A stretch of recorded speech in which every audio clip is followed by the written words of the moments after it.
Hi guys, so we're going to write the nodal equation for this circuit. So the first thing is I'm going to be using KCL. So KCL defines that at a particular node, the sum of current going in is equal to the sum of current leaving that particular node. And in this case, I'm going to be presenting current as voltage, higher voltage minus lower voltage all over resistance or the resistor that the current is currently passing through. You may know this as your Ohm's law. And the first thing you want to do is that you want to identify the nodes in your circuit.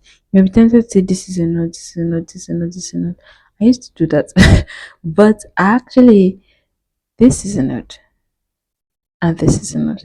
Because this is just a piece of wire, there's no circuit element there to distinct that this is a different node than this node. Nothing is happening here, this is just a wire. The current at this position is the same as the current at this position. So this is a node and this is a node. So this is V1 and this is V2 and then this is your ground. At this point voltage is 0. So now we're going to pick a current direction. I want my current to start from this position and be going into the circuit. So at node V1, let us see the current entering and the current leaving. 4 amps is obviously entering into the circuit.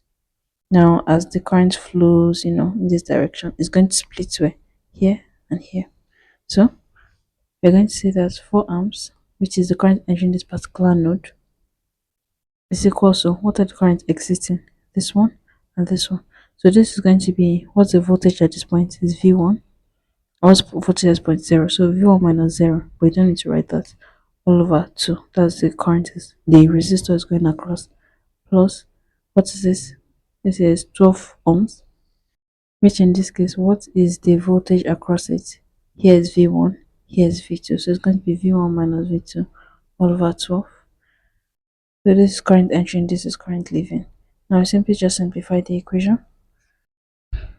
Multiply through by 12. You're going to have 48 equals to